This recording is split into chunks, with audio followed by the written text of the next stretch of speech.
Mas aí eu te pergunto, então, o ayahuasca é para todos? A ayahuasca é para todos, mas nem todos são para ayahuasca. Essa é a questão. Então, e aí? A ayahuasca é uma medicina que ela é democrática na maneira como ela se oferece a todas as pessoas.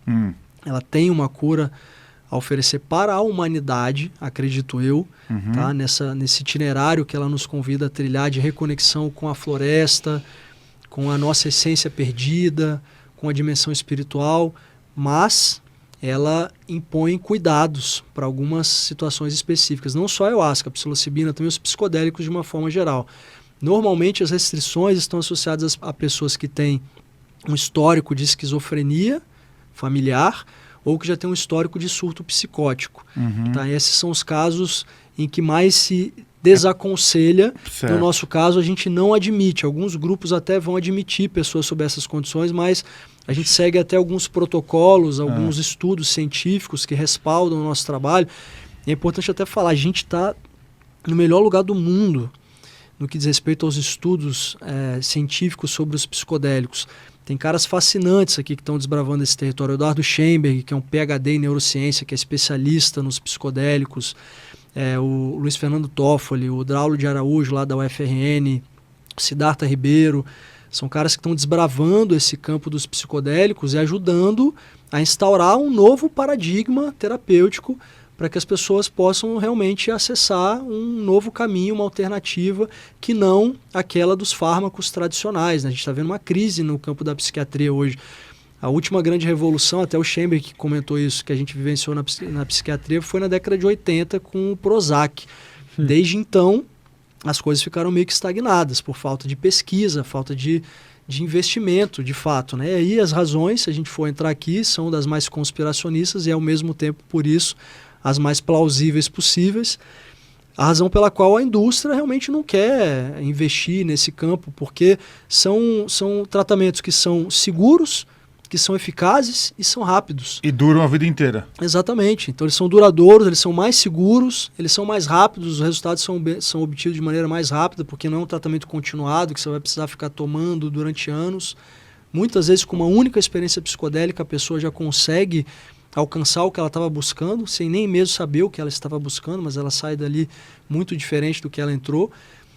E aí, se você para refletir, né, qual seria o sentido, a lógica da indústria farmacêutica investir nesse campo, sendo que a indústria, o mercado dos antidepressivos também movimenta um potencial lucrativo gigantesco. Né? Então são reflexões que eu não tenho medo de levantar, porque de fato a gente vai se deparar muito com esses questionamentos, a gente vai se deparar com esse desafio, porque quanto mais as pesquisas avançarem no campo da eficácia terapêutica dos psicodélicos, a gente vai se deparar com mais desafios, com mais resistência conservadorista, resistência de grupos fundamentalistas religiosos, resistências políticas, enfim.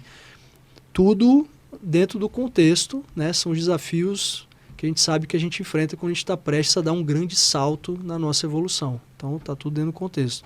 E a gente tem uma espada ali para poder lidar com esses desafios. Tem o Thanos aqui do meu lado, então a gente sabe que é desafiador, mas a gente está firme nessa missão. Tá, então você diz que tem um potencial de cura poderoso, mas ao mesmo tempo exige muita cautela, muito cuidado. Exige muita cautela, inspira muitos cuidados, principalmente nesses casos que eu mencionei, pessoas que têm histórico de surto psicótico, que têm histórico de esquizofrenia, tá? Esses são os casos em que a gente não só desaconselha, como nós não admitimos pessoas sob essas condições nos nossos rituais. E importante que se diga, pessoas que estão utilizando medicamentos antidepressivos, principalmente do tipo os inibidores seletivos da recaptação da serotonina, que podem levar a um quadro que a ciência chama de crise serotoninérgica, que é um aumento da disponibilidade da serotonina no sangue, que pode levar a um quadro que representa um perigo efetivo à sua integridade física. Então, só para entender, vocês levantam tudo isso Sim. da pessoa que vai lá, o cara chega lá alegre, eu vou chegar lá, quero tomar isso aí e tal, vi o podcast. Aí, o que você vai fazer? Você vai levantar meu histórico médico? Não levantar o histórico médico. Primeiro a pessoa vai, como eu falei, ela vai acompanhar as nossas redes, aí uma vez que a gente abra oficialmente as inscrições das cerimônias, a gente começa a receber o contato dos interessados. Tá. E a gente faz essa triagem inicial, a gente conversa com a pessoa, passa um formulário, algumas perguntas sobre o seu histórico, o que você busca, se toma algum remédio, toma algum medicamento, se está disposto, uma vez que você tome um medicamento, a fazer essa suspensão, desde que, obviamente, você esteja amparado pelo seu profissional, né? A pessoa, caso ela opte por fazer essa suspensão, a alteração, a substituição do medicamento para um medicamento de uma outra categoria que não vai representar um risco, ela precisa fazer isso acompanhada por um profissional, né, pelo profissional que já acompanha, o psiquiatra, o profissional da área da saúde, para que ela possa vivenciar essa experiência da melhor forma possível. A gente entende isso não só como o impedimento químico da coisa, né? Por que essas substâncias não podem ser consagradas simultaneamente. Muito embora também haja divergências, né? Porque tem alguns estudos que falam que a ayahuasca ela é um inibidor da monoaminoxidase do tipo reversível, e o problema estaria se ela fosse um inibidor do tipo irreversível. Mas o fato é que a nossa grande preocupação não é a combinação química. A nossa grande preocupação é a questão metafísica, espiritual, vibracional dessa história. Nós acreditamos que essas substâncias, esses fármacos, principalmente os tarjas pretas, representam uma densidade muito grande que colapsam momentaneamente a expressão maior da consciência do indivíduo. Então isso as pessoas relatam, as pessoas que já tomam antidepressivo há muito tempo, que você se sente às vezes num estado de anestesia, de suspensão, as coisas perdem o sabor, perde a cor, você fica às vezes num estado de anestesia mesmo, quase de sonambulismo consciencial. Então a gente entende que a parte integrante, fundamental da experiência, a pessoa dar esse salto, né, que é essa interrupção momentânea, se ela assim estiver em condição de fazer, acompanhada e autorizada pelo seu profissional, para que ela possa vivenciar a experiência da melhor maneira possível, protegida tanto do ponto de vista químico e principalmente, no nosso modo de entender, aberta completamente ao que a ayahuasca tem a oferecer, sem grandes impedimentos que a medicina vai ter que driblar, porque a pessoa está com diversos componentes químicos ali, que vão dificultar a conexão com a vibratória pura da medicina. Tá, e essa história da pessoa passar por uma experiência e não voltar, isso, você já viu isso acontecer? Sim, acontece o tempo todo. Você não volta mesmo, você volta diferente. Não, tá, mas você não volta a mesma coisa. Você entendeu que acho que eu quis dizer o seguinte, às vezes a pessoa entra entra numa loucura e ela depois que termina o processo alucinógeno lá, a pessoa não recobra mais a consciência. Não. Isso a gente não recobrar a consciência, a gente nunca se deparou com. Isso é muito raro, é importante que se diga. Tá? Tipo, é que tinha uma época do chá de fita, mas é que aquilo ali é uma coisa que destruía a cabeça. Efetivamente destrói o cabeçote cérebro. Mesmo. Eu nunca me aventurei pelo universo enteogênico da fita. Não, né? Sim. Não, é que teve acho que foi nos anos 90, eu acho, não sei, anos 80. Chá de VHS, teve isso, né? Eu sou de Vitória, já ouvi falar isso lá no Espírito Santo pra caramba já, embora eu nunca tenha me aventurado. Mas você estava falando de a pessoa não voltar, né? O que a gente é importante falar também, volta e meia, né? Mas vez ou outra a gente se depara com algumas notícias na mídia, fulano, turista, morreu, que nem teve recentemente, alguns anos atrás, talvez uns 5 anos, um canadense, que a manchete era a seguinte: canadense morre após ingerir substância alucinógena, indígena, aquela coisa. E aí você vai investigar, só que isso normalmente a grande mídia não mostra, né? Por uma questão que não vende, e também por outros interesses que estão ali subentendidos para quem quiser ver. Se você investigar, por exemplo, nesse caso, que a comunidade ayahuasqueira vamos ver o que aconteceu.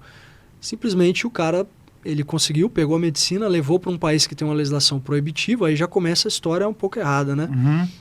Levou para um país que tem uma legislação proibitiva, e aí ele tomou a ayahuasca sozinho, dentro de casa, também já fica um pouco complicado, só que ele resolveu fazer isso junto com aquela história que é o speedball, que é uma combinação, acho que de heroína com cocaína, que é uma das combinações mais letais que você pode fazer no que diz respeito a drogas tóxicas e letais e destrutivas. Mas o que apareceu na matéria foi que ele morreu por conta da ayahuasca. É. Se ele tivesse tomado um copo d'água junto, provavelmente ele teria ido para o mesmo lugar. Então, como eu falei, essas substâncias elas são praticamente atóxicas para o tecido cardíaco, para o tecido cerebral, então elas são realmente seguras. E a ciência vem cada vez mais comprovando a eficácia não só dessas substâncias, mas também a segurança que elas oferecem nas suas possibilidades terapêuticas. Quando as pessoas têm esse receio de não voltar, primeiro, existem situações em que as pessoas realmente não podem vivenciar a experiência com a ayahuasca, no nosso entendimento, como eu falei, que tem esse histórico de esquizofrenia ou episódios de surto psicótico, essa fragilidade cognitiva que pode fazer com que a pessoa não consiga lidar com o conteúdo da experiência, o conteúdo que emerge quando ela abre esse portal das substâncias psicodélicas. Isso tende a ser alardeado e propagandeado quando acontece. Só que isso é chamado de viés de amostragem, né? Porque normalmente a gente tem catalogados as situações que deram errado, né? Então as pessoas que morreram, situações lamentáveis que aconteceram por irresponsabilidade, não a parte das vezes de quem estava conduzindo aquele processo, quem estava servindo a medicina, ou irresponsabilidade e ingenuidade da pessoa que adquiriu a medicina, às vezes comprou até no Mercado Livre, porque isso acontece, e não levou tem para dentro de noção casa, nenhuma não do tem que noção, tem lá mistura dentro. com álcool, mistura com outras coisas, e aí sim pode desencadear alguma coisa que não por conta da substância, pode acontecer por conta da interação com outras substâncias, mas enfim. Mas o cara tá comprando no Mercado Livre, ele talvez tá escrito lá, ayahuasca original dos xamãs indianos, mas aí você vai ver, de repente tem chá de fita. O cara cozinhou uma fita cassete e colocou lá. Pior que você, eu não sei agora, né? Porque eu não fiz essa pesquisa recentemente, mas já me mandaram um tempo atrás aí, Mercado Livre. Você eu não duvido. Tem a garrafa lá e você compra. Então, se essas notícias tendem a ser alardeadas e propagadas, então as pessoas ficam com isso na cabeça, né? Pô, é um negócio que a pessoa pode pirar e não voltar nunca mais. Só que a quantidade incalculável de pessoas que obtêm já passaram diariamente benefícios terapêuticos, transformações profundas, curas significativas, isso não é documentado, isso não é alardeado, não é propagandeado pela grande mídia, principalmente porque, mais uma vez, existem alguns interesses escusos que não querem que isso aconteça. Então, o que eu convido as pessoas que às vezes falam, não, o negócio, você surta e tal, procure um grupo, vá até lá e converse, até mesmo depois de uma cerimônia, com as pessoas que passaram pela experiência e sinta dessas pessoas o que elas vivenciaram, escute delas, escute qual foi o benefício que elas obtiveram. Né? Tem uma passagem de um filósofo hindu, que é o Narada, que ele fala o seguinte, nunca diga, eu não conheço isso, portanto isso é falso. É preciso estudar para saber, saber para compreender e compreender para julgar com o mínimo de consciência. Então, as pessoas estão muito dispostas a julgar, a tecer comentários e considerações muito eloquentes sobre coisas que elas não conhecem. Né? E no caso dos psicodélicos isso acontece muito. Né? O que eu posso dizer é que na maior parte das vezes as pessoas têm um medo inconfessável, como eu falei aquela hora, de olhar para dentro de si mesmas. Então esse é o maior perigo que os psicodélicos oferecem, né? De uma forma geral, ressalvados mais uma vez aqueles casos específicos que demandam muitos cuidados, que é essa possibilidade da pessoa entrar em contato com coisas que ela não quer ver. E vocês sabiam que o Chico Xavier tem uma biografia dele, que acho que é do Hélio Souto-Maior, que sugere que o Chico já teve uma experiência com um alcaloide, que supostamente seria a ayahuasca, porque na biografia não fala se é ayahuasca, fala que é um alcaloide, que o Emmanuel convidou ele para ter uma experiência com alcaloide, né? A ayahuasca a gente considera um alcaloide quimicamente, os componentes que tem no cipó, e aí ele entrou em contato com aquela substância e falou, nossa, que coisa horrível, por que você me deu isso? Só vi coisa feia, só vi uns bichos esquisitos. Aí o Emmanuel falou para ele, pois é, você só viu o conteúdo da sua mente, você viu tudo aquilo que está dentro de você. Essa substância ela não cria nada, ela só revela aquilo que já está e aquilo que impede você de enxergar aquilo que é ou aquilo que pode ser. Aí passou um tempo, disse que ele depois passou por uma outra experiência, com uma outra abertura, com uma outra preparação, uma outra visão. E aí ele tem uma experiência completamente diferente, uma experiência mais elevada, mais sublime, que ele significou de uma outra forma, porque ele mudou o estado mental dele antes de passar pela experiência. Por isso que uma experiência nunca é igual a outra.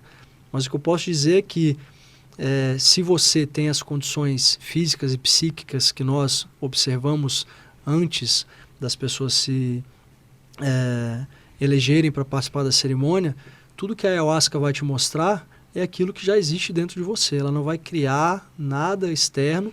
Claro, existem situações específicas, grupos por aí, que obviamente eu não vou nomear, mas as pessoas precisam ter muito cuidado com isso, de pessoas que não têm o devido preparo, estudo, nem mesmo o respaldo jurídico, legal, que talvez não seja nem a questão primordial. Acho mais importante do que isso. Pessoas que não têm uma vivência, uma caminhada mesmo com as medicinas e que não estão, portanto, em condição suficiente para ancorar e apoiar a complexidade desse processo com tudo aquilo que envolve, com os conteúdos que emergem dentro da experiência, as liberações que são feitas. Né? Não é só... A pessoa não está só vomitando no balde.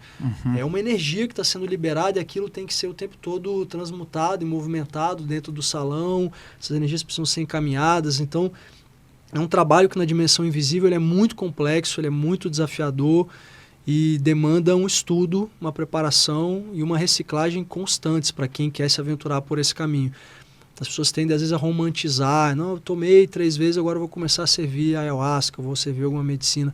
Muito cuidado, né? Porque você pode colocar a integridade das pessoas, a integridade psíquica e física das pessoas em perigo e a sua também, né? Principalmente, com as consequências, inclusive, legais que você vai sofrer se acontecer alguma coisa ali, se você estiver preparado para lidar. Bacana. Muito bom. Eu vou fazer uma última aqui, só que mandaram no chat, aqui. Perguntaram se você conhece o caso do neto do Chico Anísio. Sim. Se eu não me engano, esse é um caso recente, né, que ele desencarnou a partir de uma experiência com a ayahuasca que veio à tona. E é aquilo que eu sempre falo para as pessoas, né? Para que a gente possa chegar a uma conclusão minimamente satisfatória ou decisiva sobre qualquer situação que envolva a consagração da ayahuasca, primeiro a gente precisa buscar quais foram as efetivas implicações jurídicas, o que a justiça falou sobre essa situação, se alguém foi culpado, se alguém foi punido, do ponto de vista mais objetivo, né? Sem entrar no mérito espiritual da coisa. Esse é o primeiro ponto. Depois a gente precisa investigar, pelo menos naquilo que nos cabe, nós que conduzimos cerimônias com a ayahuasca, em que contexto ele foi submetido a essa experiência, quem serviu a medicina, qual foi a dosagem que foi servida para ele, qual foi a preparação que foi sugerida ou não sugerida para ele antes, né? Porque existe, por exemplo, uma preparação que é recomendada do ponto de vista da alimentação, né? Porque dependendo do que você come, isso pode levar a uma exacerbação dos sintomas físicos, se a pessoa já tiver uma predisposição a alguma coisa, são vários cuidados que a gente toma. E principalmente esses cuidados que eu mencionei, qual o histórico que ele tem, se ele já tinha uma predisposição, um histórico de manifestação psicótica ou de esquizofrenia, alguma fragilidade cognitiva que desaconselhasse ele a viver a experiência, ou se ele fosse vivenciar a experiência por livre e espontânea vontade, que as pessoas que estivessem conduzindo esse ritual estivessem também preparadas para acompanhá-lo, servir uma dose menor, se fosse o caso, acompanhar o processo dele, acompanhar depois do processo dele, depois da experiência, ajudá-lo, auxiliá-lo nessa integração, porque são várias etapas envolvidas numa experiência com os psicodélicos, né? A preparação dos participantes, a experiência em si, a integração, que é o processo posterior a partir daquilo que as pessoas acessaram. Então a gente sempre tem que investigar com muita presença, muito cuidado, as circunstâncias sobre as quais essa pessoa consagrou a substância, antes da gente rapidamente incorrer numa demonização da substância, ou do rito, do sacramento, e categorizar imediatamente como uma substância nociva, perigosa, porque, como eu falei, muitas pessoas, milhões de pessoas morrem todos os anos por conta dos efeitos nocivos de tantas outras substâncias, e a gente não para questionar e refletir sobre isso. Esse caso precisa, eu não sei com que profundidade ele já foi, em que nível isso está de averiguação jurídica, precisa ser investigado, precisa ser averiguado em todas as instâncias jurídicas primeiramente, e para aquelas pessoas que estão no caminho da ayahuasca, para que isso não se repita, né? Porque, como eu falei, não são todos os grupos que têm esse cuidado. Às vezes a pessoa não vai nem perguntar de onde você vem, qual que é o seu histórico, se você está tomando alguma substância proibitiva que não possa interagir com a substância da ayahuasca, vai colocar você ali para dentro, vai servir um copo cheio, porque tem muito guia de cerimônia, que às vezes ele está muito mais preocupado com a espetacularização do ritual, da cerimônia, e às vezes ele se envaidece ou ele aproveita um processo difícil de alguma pessoa para poder afirmar o seu poder e mostrar que ele está ajudando a pessoa a sair daquela situação. Isso acontece. A gente ouve falar e casos recorrentes chegam a gente nessa dimensão. Às vezes a pessoa, o condutor, o dirigente, ou pessoas até que se intitulam como xamãs, curandeiros, vão servir uma dose maior para você, né, uma dose às vezes completamente fora dos parâmetros, para submeter você a uma experiência mais desafiadora, para ele chegar e simular uma interferência que ele ajudou você, tirou você daquele lugar, e a partir dali você vai ser eternamente grato àquela interferência, àquela intervenção divina que aquela pessoa manifestou naquele momento. Então, o ser humano ele é mestre em deturpar os caminhos sagrados, em desviar as coisas para o dark side da força, né? Então a gente tem que estar muito atento mesmo, porque tem de tudo por aí. Eu nem vou entrar muito no mérito das coisas que chegam até a gente, mas a gente fica sabendo de algumas histórias realmente horripilantes, né? É bom que se diga, de pessoas que misturam os componentes da ayahuasca com outras coisas e dão para a pessoa beber ali, a pessoa nem sabe o que ela está bebendo, e evocações que são feitas, portais que são abertos por pessoas que não têm preparação mesmo para lidar com determinadas energias, só que tem um componente de deslumbramento, tem um componente de vaidade, tem um outro de má fé mesmo, o cara tá ali porque ele quer se divertir às suas custas e quer aproveitar para mostrar que ele é muito poderoso e que ele sabe das coisas, à custa da integridade das pessoas, né, da boa fé das pessoas que estão ali procurando aquele sacramento para se curar, para se aprimorarem. Então, o fundamental é pesquise, saiba muito bem onde você está pisando, converse com a pessoa responsável pelo grupo, fale todas as suas dúvidas, as suas inquietações, as suas inseguranças. E se ainda assim você chegar lá no dia e não se sentir confortável, pega suas coisas e vai embora. Não se submeta a uma experiência que você suspeite minimamente que pode levar você para um lugar que você não gosta, né?